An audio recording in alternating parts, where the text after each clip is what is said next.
हरियाणा विधानसभा में 90 सीटें हैं और 90 सीटों में से 46 सीटें बहुमत के लिए चाहिए थी। चुनाव के परिणाम आ चुके हैं। कौन सी पार्टी कितने बहुमत से जीती है और कौन सी पार्टी कितने पीछे रह गई है वो मैं आपको बताऊंगा। मैं आपको बताऊंगा कि भीम आर्मी चीफ चंद्रशेखर आजाद दुष्यंत चौटाला की पार्टी के साथ गठबंधन करके चुनाव लड़ रहे थे, वो कहाँ पर है आपको पूरी जानकारी दूंगा।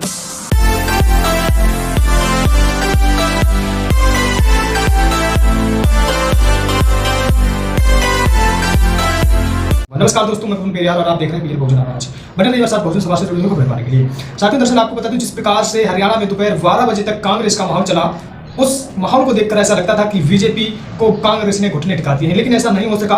बीजेपी फिर से पूर्ण सत्ता में काबिज हो चुकी है। जी हाँ सर, इसी बीच में आपको बताऊंगा कि आखिर भीम आर्मी चीफ चंद्रशेखर आजाद ने दुष्यंत चौटाला से गठबंधन किया था। चंद्रशेखर आजाद की किस स्थान पर कितनी सीटें हैं, चंद्रशेखर आजाद किस स्थान पर जीते हैं और किस स्थान से चंद्रशेखर आजाद हारते हुए नजर आए हैं। हालांकि चंद्रशेखर आजाद का किसी भी एग्जिट पोल में नाम भी नहीं आया था, ना ही किसी न्यूज में चंद्रशेखर आजाद की पार्टी का नाम आया। हमें किस किस सीट पर चंद्रशेखर आजाद के प्रत्याशी को कितने वोट मिले वो आप नजर डालिए, फिर मैं आपको इसके बारे में विस्तार से बताऊंगा कि आखिर चंद्रशेखर आजाद को इतने वोट ज्यादा और कम मिलने का कारण क्या रहा है। आपको बता दूं, चंद्रशेखर आजाद और दुष्यंत चौटाला की पार्टी का गठबंधन में चंद्रशेखर आजाद को 20 सीटें मिली थी गठबंधन में, लेकिन चंद्रशेखर आजाद के प्रत्याशियों की कई जगह पर पर्चे निरस्त हो गए थे, 7 पर्चे निरस्त हो गए थे। तो इसीलिए 13 सीटों पर भीम आर्मी चीफ चंद्रशेखर आजाद यानी कि आजाद समाज पार्टी के कार्यकर्ताओं ने चुनाव लड़ा था। चंद्रशेखर आजाद की पार्टी के प्रत्याशियों को कितने कितने वोट किस किस सीट से मिले हैं, ये जानना बहुत ही लोग उत्साहित हैं। चंद्रशेखर आजाद की जितनी भी सीटें निकली ना निकली, पूरी में हरियाणा के चुनाव की लिस्ट चंद्रशेखर आजाद की दिखाने जा रहा हूं।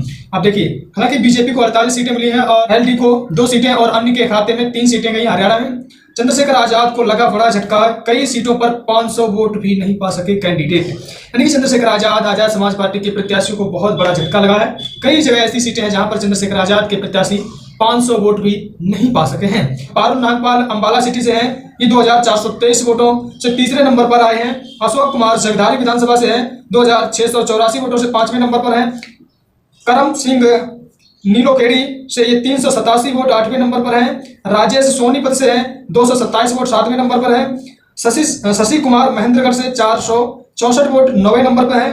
मोकी देवी रेवाड़ी 206 वोट 8वें नंबर पर हैं।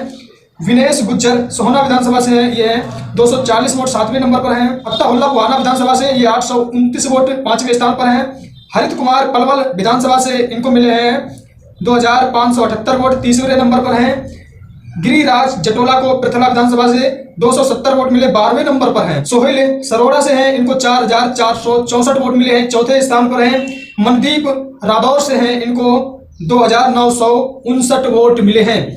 जी हाँ साथियों, पलवल से चंद्रशेखर आजाद के प्रत्याशी हरित कुमार पलवल से चंद्रशेखर आजाद के प्रत्याशी को सबसे अधिक वोट मिले हैं। हालांकि चंद्रशेखर आजाद के प्रत्याशी हर जगह से हारे। चंद्रशेखर आजाद की कहीं पर भी एक भी सीट नहीं निकली है। यानी कि सीटों की बात करें हम तो हरियाणा में बीजेपी को 48 सीटें मिली, कांग्रेस को 37, एनएलओ गठबंधन को 2 सीटें मिली हैं और अन्य के खाते में 3 सीटें गई हैं। पर वोट प्रतिशत की बात करें हम तो बीजेपी को 39.93% वोट मिले हैं, बीएसपी को 1.82% वोट मिले हैं, कांग्रेस को 39.10% वोट मिले हैं और जेजेपी को 0.90% वोट हरियाणा की विधानसभा में मिले हैं। हरियाणा में चुनाव के परिणाम चंद्रशेखर आजाद के विपरीत रहे। चंद्रशेखर आजाद ने बहुत ही दमदारी से चुनाव लड़े, लेकिन सफलता नहीं मिली। अब यूपी में चंद्रशेखर आजाद उपचुनाव को लेकर 10 प्रत्याशी अपने उतार चुके हैं।